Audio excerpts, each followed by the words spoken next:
ఈ భంగిమల గురించి వాత్సాయనుడు చాలా గొప్పగా రాశాడు. అన్ని భంగిమలు మంచివే. ఒక్కొక్క వ్యక్తికి పార్ట్నర్‌కు ఉన్న ఎనాటామికల్ స్ట్రక్చర్‌ని బట్టి వాళ్ళు డిసైడ్ జేసుకోవాలి. ఇప్పుడు ఏ పోర్నో జూసి, పులిని జూసి నక్కవాత పెట్టుకున్నట్టు అట్లా చేద్దామని ట్రై చేయకూడదు. ఈ మధ్య కాలంలో సోషల్ మీడియాలో డాగీ స్టైల్ గురించి చాలా గొప్పగా దానికి హైప్ ఇచ్చారు. డాగీ స్టైల్‌లో మాత్రమే గొప్ప అనుకోవడం పొరపాటు. ముఖ్యంగా ఫిమేల్ టాప్ పొజిషన్ అనేది బెస్ట్ పొజిషన్. ఎందుకు అంటే ఫిమేల్ టాప్‌లో ఎక్కువ టైం వస్తూ ఉంటుంది.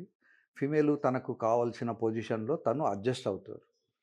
సామాన్యంగా మగవాళ్ళ బరువు ఎక్కువ ఉంటుంది. ఆడవాళ్ళ బరువు తక్కువ ఉంటుంది. ఫర్ ఎగ్జాంపుల్ ఓ 100, 20 కిలోలో, 100, 30 కిలోలో ఉన్న అబ్బాయి, ఓ 40, 45 కిలోలో ఉన్న అమ్మాయి పడుకున్నారనుకోండి.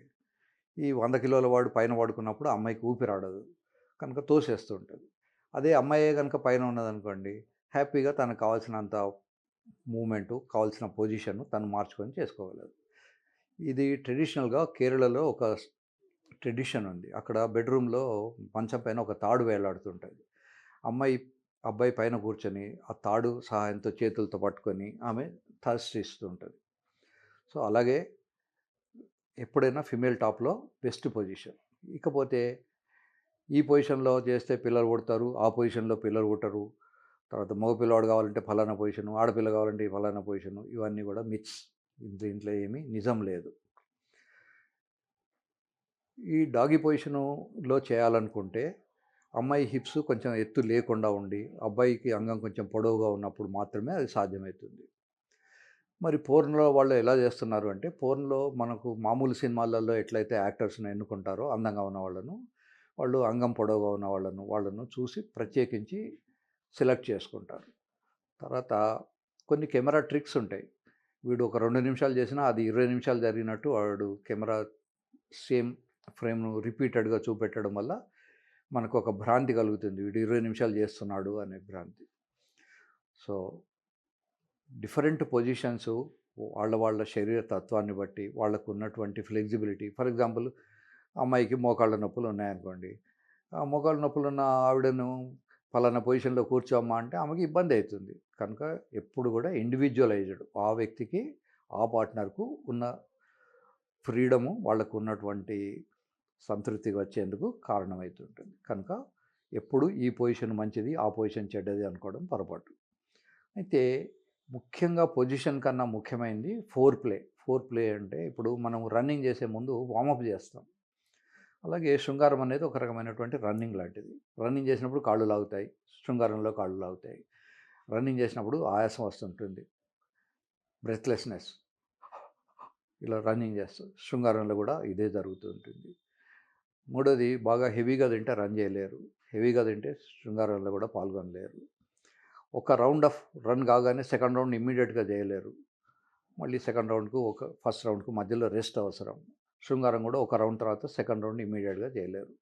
ఇది ఇమ్మీడియేట్‌గా చేయలేకపోవడాన్ని రిఫ్రాక్టరీ పీరియడ్ అంటాం. ఈ రిఫ్రాక్టరీ పీరియడ్ యువకులకు కొద్ది నిమిషాలు ఉండొచ్చు. కొంత వయసు వచ్చిన తర్వాత అది కొన్ని గంటలు ఉండొచ్చు, కొన్ని రోజులు, ఒక్కొక్కసారి సంవత్సరం. నా దగ్గరికి అప్పుడప్పుడు వస్తారు పెద్ద మనుషులు. సార్ రేపు మా పెళ్లి రోజు ఉంది. ఈరోజు సెక్స్ చేసినా అంటే అది ఆ పెళ్లి రోజు నాడు చేసినా అంటే మళ్ళా పెళ్లి రోజు దాకా నేను సెక్సే చేయను. వన్స్ ఇన్ ఎ ఇయర్ వాళ్ళ టైమ్ టేబుల్. సో, వయస్సును బట్టి, వాళ్ళ శరీర సౌష్ఠవాన్ని బట్టి, వాళ్ళకు ఉన్నటువంటి దాన్ని బట్టి ఉంటుంది. సామాన్యంగా ఏజ్ వచ్చిన తర్వాత అమ్మాయిలకైనా, అబ్బాయిలకైనా మోకాళ్ళ నొప్పులు వెరీ కామన్. కనుక పలానా పొజిషన్ బెస్ట్, పలానా పొజిషన్ తప్పు అనుకోవడం పొరపాటు. ఈవెన్ యంగ్ పీపుల్ కూడా ఈ మధ్య కాలంలో ఒక పేషెంట్ వచ్చాడు. సార్ నాకు పుట్టప్పుడు బాగానే ఉంటుంది కానీ సెక్స్ చేయమంటేను ఆ పర్టిక్యులర్ డేస్‌లో చేస్తే పిల్లలు పుడతారని డాక్టర్లు చెప్తారు. అమ్మాయికి స్కాన్ చేసేసి ఫాలిక్యులర్ స్టడీ అని చేసి, ఇప్పుడు ఓవం రిలీజ్ అవుతుంది. ఈ రోజు నాడు చేయండి. ఆ రోజు నాడు నాకు అసలు లేవదు.